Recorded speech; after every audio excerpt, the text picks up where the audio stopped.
This is Jets at Noon with Cameron Poitras and Jim Toth on 680 CJOB. When it comes to their D-zone, it's a lot like LA, but they're a heck of a lot faster, and no disrespect to LA. There's some young kids over there that move really well, and they transition really well, just kind of like the Utahs we saw. A little bit of Seattle. There's some transition to their game. Actually, there's a lot of transition in the game. Watched that game last night. They can move in a hurry, so puck management's going to be huge, like any team. But at the end of the day, there are some things that we just saw last game that we can maybe use to our advantage there against a young group. That's head coach Scott O'Neill after practice yesterday in Los Angeles. They're in San Jose tonight for a 9 o'clock puck drop. Pregame at 7 right here on 680 CJOB as the Winnipeg Jets take on the young Sharks. Young, exciting, skilled San Jose Sharks. Jets at Noon brought to you by Wash Method Car Wash, 690 St. Anne's Road. The VIP take or the VIP caller on the text line to win a VIP car wash from our good friends at Wash Method, 204-780-6868. That's because it's Free for All Friday. Free for All Friday. 204-780-6868. Phone lines are open, 204-780-6868. We'll announce the winner later in the program. Or as it happens, which is coming at you live from the Boston Pizza Studio for gourmet pizza and pasta. Bring the team to Boston Pizza. Jim Toth, how are you doing this? Happy Friday. It's a little bit of a cold. It's a cold Friday. I don't want to talk about it. Interesting last night, taking my 13-year-old to his hockey. He was like, I want it to snow. Why? I like the snow. I like playing hockey when it's cold out in the winter and all that. And I'm like, shut your mouth. You going to see him out on the outdoor rink? Does he see an outdoor rink? Does he go out in the outdoor rinks or what? Yeah, he does. Well, then he likes it. Then. I pulled over and I said, you like it so well, start walking. Because I'm not a winter guy, right? That's why I'm here in Winnipeg. No, we actually had that talk. I'm like, do you really? And he's like, well, I don't like it as much as summer because he goes to the lake and he fishes and golfs and stuff. But he was like, no, I really, and it made me think, like, that age and to actually have the wherewithal to go. I mean, it's not wherewithal, but it's just like, he's like, when hockey started, it's been going for over a month, and he likes to go when there's snow on the ground and it's cold out and all that. So he's looking forward to this. I am not. Yeah, I just saw the phone lines jammed up. Hey, let's go to the phone lines already. Let's get Linda on the show. Happy Friday. Hey, Linda, how are you? Hi, Linda. Hi. Hi, I'm good. Yeah, thanks. How are you guys? Good. Welcome to Free for All Friday. What's your take on the Winnipeg Jets? I think they're awesome. I had a ticket bought for me for my 61st birthday on October 30th, and their plays are great. Everything about them is just top notch. That's a great birthday gift. What game did they buy it for you for? Oh boy, I can't remember who they were playing against. I was just more worried about the Jets. And my two adult boys kept saying, "Mom, I've never seen you with such a big smile on your face." And I said, "Yeah, I know. Yeah, it was something else." Was this last year or this was this year already? This was October 30th. My 60th birthday last year, my husband and I separated after 40 years, so my kids did nothing for me. They were too upset. And this year, my two adult boys bought me a ticket and said that I looked the happiest I ever been. I don't know if it's because I'm separated or because I was at a Jets game. Nice. You know what, Linda? That's for you to figure out. I can't make a comment on that.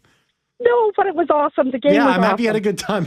Linda. It was, yeah. The Jets saved you, and we might save you today with some romance that it sounds like you may or may not need at Wash Method Car Wash. Oh, do I ever? Apparently my car's not the cleanest. Don't let others judge your car for you. That's a great story, Linda. Not that you separated. Apologies for that, but that's great that you went to a Jets game and your sons did that for you, and you're all working through it, and that's amazing. I know, isn't it? My mom's never been the biggest hockey fan until I got into this career more than 30 years ago, and now she follows every team I've ever covered, knows all the players, and adored going to games when she would come visit me, even though she's like, I have no idea what's going on, but this is just the time of my life. So that's I'm glad you and your sons got to do that. Thanks a lot, Linda. Appreciate the call. Thank you. Thank you so much, you guys. Okay, bye-bye. Yeah, thanks for the call. 204-780-6868, 204-780-6868. Phone lines are open here, and you're going to call in, and you can give us the goods. Whatever's going on in your life. We can help. We can help. We got good advice. A lot of our advice is don't ask us. but we can help. Yeah, but I'm happy Linda went and had a great game. That's a awesome. great time. Yeah. I'm really happy about that. And hopefully everybody's doing okay. But for her sons to do that and say, I've never seen you smile so much, that's amazing. And I highly recommend that, actually. Like, even if your parents aren't that, like, they go, oh, how'd the Jets do last night? And that's the extent of their Jets knowledge. Take them to a game. They will love it. They will absolutely love it. 204-780-6868. Phone lines are open. Call the Boston Pizza Jets at Noon hotline, open 24/7, 204-780-6800. Thank you to Linda for picking up the phone. Yeah. Pick up the phone always leads to future romance. Boston Pizza coming for lunch every weekday. I still don't know what weekday to Boston Pizza. Get a delicious main side and ice cold drink for only $15. Only at BP. The number one caller will be awarded a $50 gift card to Boston Pizza on Friday. I'm glad you brought that up, Jim, because somebody sent me an email and they sent me a link to something on YouTube about the pick up the phone. Pick up the phone. Last time we discussed this, for the life of me, I can't remember what it was. Last time we discussed this, somebody sent us the link and we couldn't open it here at work. Remember? Oh, that was right. Yeah, something about I couldn't watch it because of that. Yeah, because we couldn't open the link. It was banned for communist propaganda or something like that. Yeah, it was some. It was yeah, it was. Right. It was like the Bolsheviks or something. I keep saying I'm going to look into it, and I just don't have time. I'll figure it out one day. One day it'll come around to it. Ken texts a show and says, when they brought Call Me Back for what it was. Oh my God, Ken. It's my fault for doing this on the air, but what it was, the 14th or 15th time, I thought it was a mistake. He's been playing well, and I think they need to play him close to 20 games and try and see if the issue was with Hellebuck tiring out by the end of the year. Yeah, Ken. I think they are going to play him 25 games. Yeah. Oh, yeah. I think you're talking about Comrie. Yeah, that's who he's talking about there. I think they are going to play him more this year. He's already played more than I thought he would, just because. And in the times, he might not have played more than I thought he would, but he's played games that I didn't think would be his, and I think it's because they know the Olympics and he'll be there. But I think they're gonna play Comrie 25 games this year. Yeah, if anything to get him in on that Jennings thing. Yeah, he's played. Yeah, I imagine he doesn't get it on that. 3 games so far, 3 wins, 9-9 save percentage, 2.33 goals against average. A couple of real sparkling stats for Eric Comrie, of course. And I mean, he's in UFA at the end of the year. I mean, I can't see them not keeping him around. I think he'll want to stay around. Yeah. Hey, Mike, welcome to the show. Yeah. Hi guys. Hi, Mike. First time caller. Thanks for taking my call. Well, my pleasure. You're welcome. I just wanted to see if you guys could address this controversy about Hellebuck versus Ollinger. And Ollinger is supposed to be the American goaltender. And yesterday I watched the Ducks Wild game, and I thought Ollinger just sucked. So you're seeing now, Mike, I'm glad you called, because you're seeing the reason why Jake Ottinger will not be the starting goaltender for the United States. Yeah. Yeah, I mean, he got caught out of position on a few of those goals. He let goals in that I thought were weak. And I'm tired of this comparison between Hellebuck and Ollinger, and how some people especially I guess American fans, like to say, oh, it should be Ollinger should have won the Vezina. No, he does play outstanding against the Jets, but he's weak against other teams. And Hellebuck is consistent. Sometimes he makes mistakes, but he's consistent. He's the much better goaltender. And last night, I thought Ollinger cost the Wild the game. But mind you, the Ducks are a heck of a team. When the Jets come up against the Ducks, I know they're playing the Sharks tonight, but I think they're playing go back down. Yeah, they got to go back down this weekend. Yeah. On Sunday, they'll be in Anaheim. So 2 things here, Mike. First of all, Ottinger reminds me, now he's older than 25, but he reminds me of a 25-year-old Connor Hellebuck, to be honest with you. Okay. That being said, I'm with you. Like the last year and this year, he's got to stop that. Like, he's such a good goaltender, but he has his moments where he needs to become more consistent. But the other part of this I wanted to say is Anaheim's the real deal this year. Like, they are ahead of what people think they are. They are young and fast, and they've made good moves. They brought in veterans. They got and the veterans have paid off, like Kreider and Trouba and all those guys there. Kreider had 2 goals last night. So I think, like, a lot of people think it's a hot start, like Chicago or Pittsburgh. It's not a hard start like Chicago and Pittsburgh in my mind. No. Anaheim's the real deal. They're on their way to what they want to be. It might not happen this year or next, but they're on their way. And then the other one is I'm with you. I've been waiting for Ottinger to do what Hellebuck does. I think he's a year or two behind Hellebuck when Hellebuck sort of started to hit his stride in consistency. But I see that with him. But you're right. He needs to step up. Ottinger. Yeah, and I just, I'm tired of hearing this comparison where people say that Hellebuck shouldn't win the Vezina or he's not the best goaltender, and they cite Ottinger. When I watched the game yesterday and he got caught, especially, I think it was the third goal where he was way out of his net, and then the puck went across to the other side, and the guy shot it into a wide open net.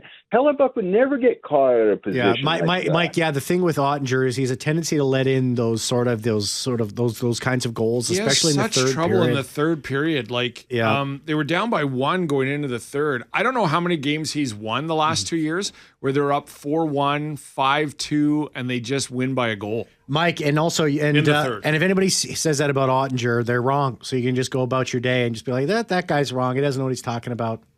So anyways, Mike, thanks. I mean, we do have the best goaltender in the NHL, bar none. Well, and I think everything that's, I don't think it's up for debate either. I don't think it's up for debate. Thanks so much, Mike. Appreciate the call. You're welcome, guys. Take care. All the best, and I'm looking forward to the Jets playing the Ducks because that's going to be a hell of a game. Because the Ducks are for real. Yeah, thanks a lot, Mike. The only thing I'm not looking forward to that game is it's Sunday night at 9. I know. And but I'm going to watch and it. You can't, and the Jets can't look past San Jose, man. They've brought it to some teams so far this year. Teams that they've sort of caught by surprise. But anyways, full lines, if you are on a line right now, don't go anywhere. 204-780-6868. We'll get to you when we come back. Call the Boston Pizza Jets at Noon hotline, open 24/7, 204-780-6868. Boston Pizza, coming for lunch every weekday to Boston Pizza. Get a delicious main side and ice cold drink for only $15, only at BP. Hey, we'll give away that number one caller. $50 gift card to Boston Pizza later on in the show. Don't go anywhere. We're getting some text messages.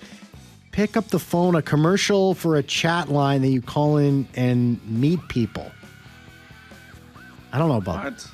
No, I don't think so. It wasn't. It was like if it was, I would tell Linda about it. But it's not. It was like a I think it was a like a car catalog call in or something like that for car parts. I thought it was to help feed hungry kids or something overseas. Pick up the phone. We'll be right back. Jim Toth on 680 CJOB. Hey, if you are on the line, don't go anywhere. We'll get to you when we come back. Call the Boston Pizza Jets at Noon hotline, open 24/7, 204-780-6800. Boston Pizza, coming for lunch every weekday to Boston Pizza. Get a delicious main side and ice cold drink for only $15, only at BP. The number one caller will be awarded a $50 gift card to Boston Pizza on Friday. This texter says, good day, guys. It's Jay from Grand Beach. Was wondering what you think the lines will look like once Perfetti and Sandberg are back. Is it as possible Nemestikov could be on the fourth line? ? We will talk about that and give our thoughts when we come back. Don't go anywhere. Jets at Noon brought to you by Wash Method Car Wash, 690 St. Anne's Road. VIP take on the text line to win a VIP car wash from our good friends at Wash Method, 204-780-6868. We'll announce the winner later in the program, which is coming at you live from the Boston Pizza Studio for gourmet pizza and pasta. Bring the team to Boston Pizza. We're going to get to that text message we got from Jay. We'll get to the phone lines. If you're on the line, do not go anywhere. We're going to get you in just a moment here. But I have to read this text message. And I'm going to preface this by, how dare you? Oh my God, you guys. It absolutely 100%. Okay, pick up the phone. This texter says, oh my God, you guys, it absolutely 100% was from a phone sex commercial. It was widely ridiculed and mimicked for a few days. This was back in the 90s. Where the heck were you guys? Maybe that commercial always came on past your bedtime, ? How dare you? We would not allow that kind of content. This is not a smut hour. No. Jets at Noon. No smut. We'll get rid of that. We would never talk about something like that. In the 90s, he said? I was going to Catholic high school. That's where I was. I wasn't even born. No, wait a minute. That was college. I was born in 91. Yeah, you weren't even around. I wasn't even around. No, we don't. We're not that kind of show. We would never discuss something like that on this program. Too much. A phone sex line? We're not a smutty show. What kind of place do you think this is? We're about romance and love. Wash Method. Thank you, Jim. Boston Pizza, heart-shaped pizzas. It's disgusting. Don't let it affect. We'll get to Jay's text from Grand Beach about Perfetti and Sandberg when they come back. Let's get to the phone lines here, and we'll get to that text message. Let's get Mitchell on the show. Hey, Mitchell, thanks so much for waiting. What's up? No problem. So I want to talk about Mark Scheifele. I had the privilege of meeting him a few times back in the day at my old work, and I got to talk to him, and he was mentioning that, working hard, et cetera, talking about Crosby, about how his essential work ethic was what inspired him. And then I said, yeah, but you're becoming one of the best centers in the league. This is 2017-18. And he says, yeah, but I haven't won. He looks me in the eye, and he has this look in his eye that reminded me of the look that happened when he checked that Colorado Avalanche player, I forget his name, in the playoffs that year. Jake Evans, you mean in Montreal? Yes, Yes, thank you very much.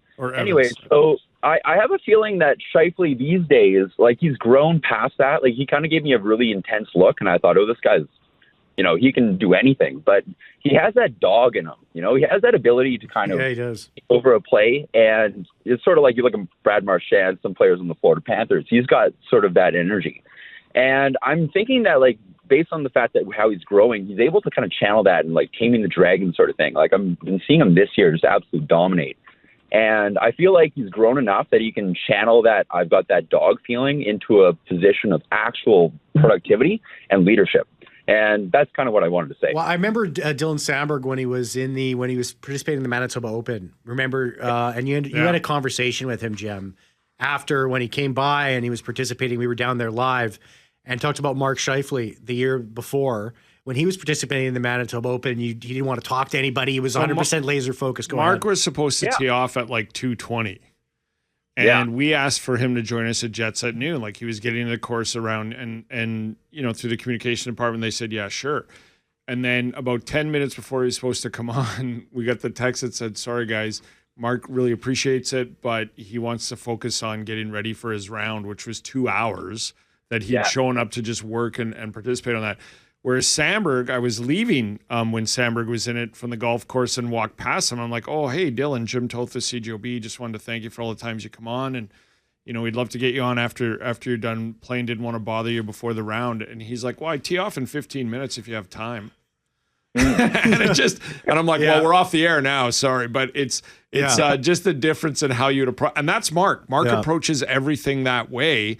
And both great at their position. Sandberg's outstanding, but just like, but you're right. I've seen that look you're talking about over the years. I've seen him like he seems laid back, and he is. Don't get me wrong, one of the nicest athletes you've ever had. I think he gets a little bit too cliche, but then when we have him on the show and one-on-one, he opens up a bit. And remember when he was I Got to Think About Myself a couple of years ago? Yeah, and they missed the playoffs, and we spent all summer wondering what that meant and if he was going to go and he did not want to. He was done with media. He was going on to his summer to focus on his off-season training. Then when training camp was getting close, and it was the year he was in the Open, he came on the show and we go, Mark, we have to ask you about that. And he just got rid of a whole summer of question marks and one time going, oh yeah, I was really frustrated when the season ended. And I remember saying that, but I focused on the game. I want to be here. I want to be a lifelong Jet and all that. Totally. And I was just like, if you would have just came on and said that 3 months ago, nobody would have spent the summer in the city talking about it. However, the point is that's Mark. I'm done the season. I'm ticked off, and I'm going to go work on my game, and I'm not focused on anything else. Mitchell, do you want a car wash from our good friends at Wash Method? Honestly, I'd love a car wash. But my vehicles are getting pretty dirty. Okay, perfect. Well, I'm going to pop you on hold. And some romance. Date night for you. Yeah, you're going to talk to the very lovely Jeffrey Fortune. He'll get you all signed up, and we'll keep going on with the calls here. Hey, Rick, welcome to the show. Hey, guys. Talking about Scheifele is a good segue for what I have to say. Scheifele, Suzuki, Celebrini, and possibly Wilson of Washington. They have, the first three anyways, debate Wilson if you want, but they have to make Team Canada for the Olympics. Rick, why does Macklin Celebrini need to make the team? Suzuki and Scheifele, I'm in, but why does Macklin Celebrini at 19 years old, who has not rounded out a 200-foot game, is massively offensively gifted, but his defense and his positioning has not come into play? Why does he need to be on this team? Because if it's the third period and we're down 2-1 or 3-1, maybe we need some goals. Well, I mean, Celebrini will not be on the ice if you're down by 1 with 2 minutes to go. McDavid will be, and Nathan McKinnon will be, but Celebrini would not be on the ice in that situation. Well, I didn't say 2 minutes. I said the third period. But my point is, he produces. And if you want to say no to Celebrini, fine. But the bottom line is there's 2 or 3 guys, and Scheifele better not be overlooked. I thought he was grossly, horribly overlooked for the Four Nations. I agree with that. I agree with you on that, Rick. I will say this, Rick. Macklin Celebrini should be on the team. He's done from his own game and where he's at, he could make this team, no doubt. But I just don't think there's room for him because his role is like when you mentioned Tom Wilson, nobody's talking about Tom Wilson and the season he's having. Yeah. He would bring, you don't need more scoring on this team. You could use a little bit of what Tom Wilson does, plus he scores. Yeah, I agree with that. And so I think when we're talking Celebrini, Bedard, Suzuki, you're just adding more of what they already have. I like the discussion of Wilson because that's something they might need more of. Okay, so there's 3 players. Who comes off in the Four Nations then to make room? Well, to me, Scheifele makes the team, and then the rest is just... Like, I guess to your question, do you take Tom Wilson over Celebrini or Bedard as a healthy scratch? So if somebody gets injured, and again, even if you're injured in the top 6, you're moving Scheifele up to the top 6 and bringing in Tom. I would bring in Tom Wilson over. Yeah, we talked about this yesterday, Rick.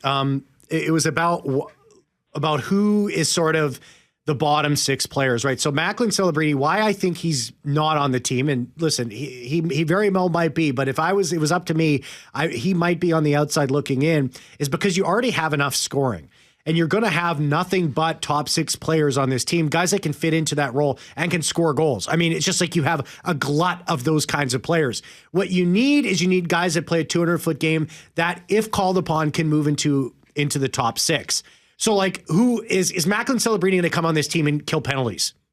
Somebody's going to have to kill penalties on this team. Is Macklin Celebrini going to do it? And I don't think so. I would bring Celebrini in. Where Celebrini fits in on this roster, or the Bedards, is if Sidney Crosby's too old. That's where they come in. Because that's the kind of role, circuit. But he's not too old. And he's having another great start, and he's shown at the Four Nations Cup that he can keep up and everything. So that, to me, is his position. It's when the top 6 guys start aging out, that's when the Celebrinis and the Bedards start making it. But when those guys are still there, it's just, sorry, you're going to have to wait 4 years. Rick, I'll give you the last word, then we got to move on. It reminds me of when Eisenman scored 60 goals and he was left off of Team Canada for the Canada Cup. I guess it's an argument. Yeah. No, good point there, Rick. Appreciate it. Take care. Great, and it's a great debate. Like, we'll see when the final roster's out, and then we'll debate it some more, whether it's right or not. Totally, but I mean, that's just how I would do it. Well, how important is the penalty kill going to be to Canada's deadly success? Important. How many of those games are 1-goal games? They all are. So how many guys? Okay, so who's going to be out? Okay, there's going to be a bunch of guys who are going to kill penalties. Like Tom Wilson's going to go out there and kill penalties. Mark Scheifele will go out there and kill penalties. Nick Suzuki would go out there and kill penalties. I don't think you're putting Macklin Celebrini out there to kill penalties, but those are minutes that are going to have to be eaten up because McDavid's going to be playing 17, 18, 20 minutes in the game. And again, I get it if you could carry an extra 2 forwards and go like, this is our bottom 6 forward if somebody gets hurt, and this is our top, but you carry 1, and if somebody in the top gets hurt, then the Scheifele's who's on the 3rd line maybe goes up, and then Wilson comes in, but... I get it. Like, I understand the fever around it, and he's played well enough to be on the team. Yeah. But the team is, until the Marchands and the Crosbys and all that are gone, that's when the new youth will come in. I will say this. He has done such a great job this season. At 19, he's a part of a serious conversation. Yes, he's earned that. That's his reward here. But, I mean, and he might end up being on the team. But he is at the top of the league in scoring in February. On a bad team. On a bad team. Yeah. It's a tough argument to say that he's not on it. Because to Rick's point. I mean, to me, I don't change from my opinion. And I think you're going to sell it by when the team is decided upon right before New Year's. And I don't think overall up until this point, like, people are aware of him. They play him. Okay, we got to watch Celebrini, this guy. I think now's the part of the season when you play the Sharks, like tonight, you got to be aware of this guy. Yeah. And so what he does over the next 2 months, now that he's had this great start, will speak volumes to it too, because teams will literally start keying on him now. Well, Dale, welcome to the show. Hey, I just have a quick question about the contract that Scheifele and Hellebuck signed. Yeah. In your opinions, do you think they're a little bit upset because what Connor got and it was so much more?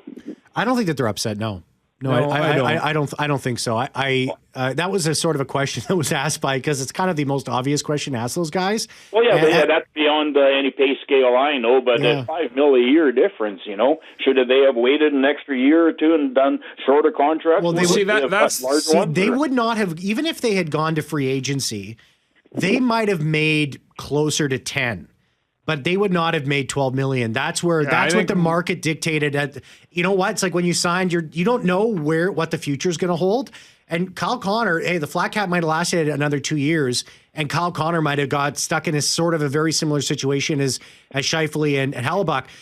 To me, those two guys took $1 million to stay in Winnipeg off. I think Scheifele would have got 9.5 on the open market, or 9, and I think Hellebuck would have got 9.5 to 10, probably 10. Yeah, depending on where he wanted to go. Yeah, but at the time, at the time, they took a hometown discount, but they didn't take a massive one. Kyle Connor is living in the time that is now where the cap is going up, and so he's you can't honestly. The time I was around hockey players in the room, it is when it's your time, and go get as much as you can. And when you get it, they move on, right? Mm-hmm. Like they don't sit here and go, oh, buyer's remorse. They sit here and go, great, you got that, good for you. Great, you got that. I remember when Trouba held out and then signed, and we were like, is there any animosity, any blah, blah, blah? And it was Wheeler and it was Mark Stewart and guys like that who said, this is such a short career. Mm-hmm. We usually always side with our brethren. Like, do what you feel is good for you and get what you need to get done, and then we're happy to welcome you back. So Nathan McKinnon heading into the 2023-24 season, he signed for $12.6. I mean, what would he be worth now? He's $16 million. Well, right? And you know what you should talk about, Dale. Because what's Cale Makar going to get? You should talk, Dale, is what Mikko Rantanen went through. Like, we heard that he wanted 14 like Draisaitl. They said, no, it's 12 and a half, whatever it was. It led to a point where I'm not signing that, and so he got traded, and then he ended up in Dallas making 12. Yeah. No, I was just curious if there would be between the players or anything that. No, absolutely not. Not that I know of. There might be, but when I was around players, they were just, if one guy got $2 million and the next guy got $12 million, they were equally as happy for each player. Thanks for the call, Dale. Appreciate it. All right, that's nice to hear. Thanks. Yeah. Thanks for the call. Appreciate it. 204-780-6868. Here's something, Jim. Cole Perfetti wearing a white practice jersey. At the pregame skate. Out of the non-contact. He's out of non-contact. The jaune, the yellow.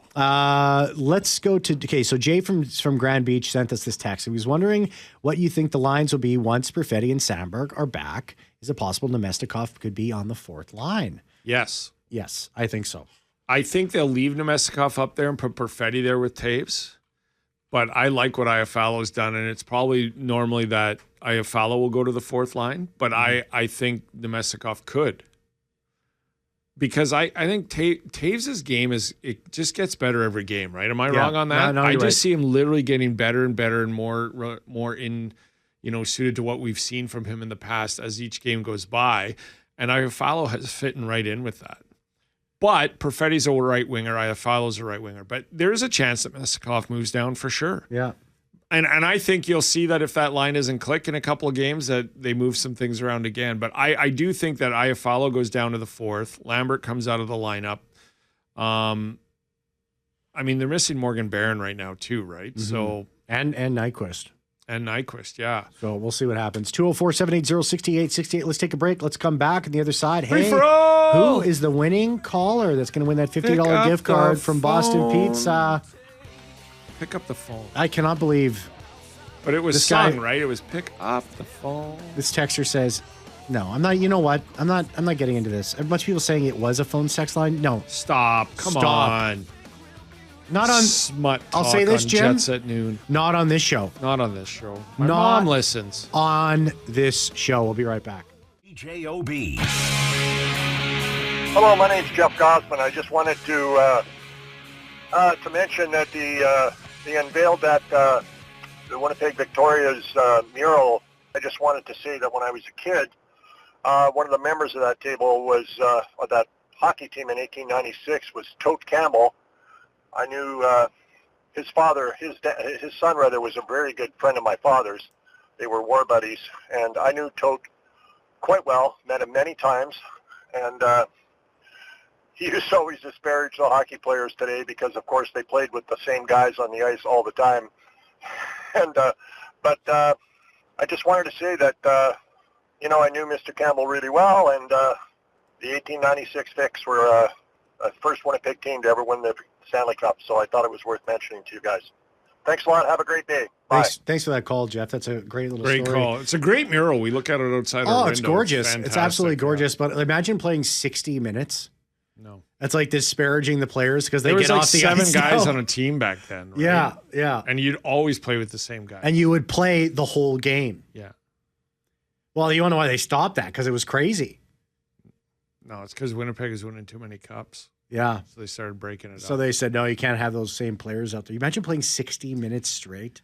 It's us against the world, you'd be out Cam, there us here in You'd be out Winnipeg. there dogging it the whole time. I can't. It reminds me of the indoor soccer days when nobody would show up. Yeah. Like, we should just call this. What are you doing? We got one sub. I'm going to die tonight. I have to keep going. Phil Aubrey used to talk about that. I went to hockey last night. There was only 2 subs. He goes, I would just circle, go out, do a circle, come back. Well, that's it. It's like I always love that. These new fandangled hockey players. We played all 60 minutes. Now they have 45-second shifts. What speed were those guys moving at the whole game? If there was ever an era where you could play 60 minutes a night, it's now. And I saw the Colorado game the other night. Cale Makar was out there for 2 minutes and 9 seconds on a shift, and he looked like he just got on the ice. Like he was. Thanks a lot, Jeff. You're our winner. You're our winning caller. You want that $50 gift card to Boston Pizza. Congrats, Jeff. I tried calling you earlier today. You did not get back to me. So send me an email, cam@cjob.com, and I'll get you all hooked up. Pick up the phone, Jeff. Give him a call back. Pick up. I'll look at it. No, I'm busy this week. I'll find time and figure out what it was. We'll get back. You know what? I'm off till Wednesday. Are you not here Monday? I'm not here Monday. What am I going to do? I got to do find everything? out where that's from. That's what Monday's show will be. I'll find out.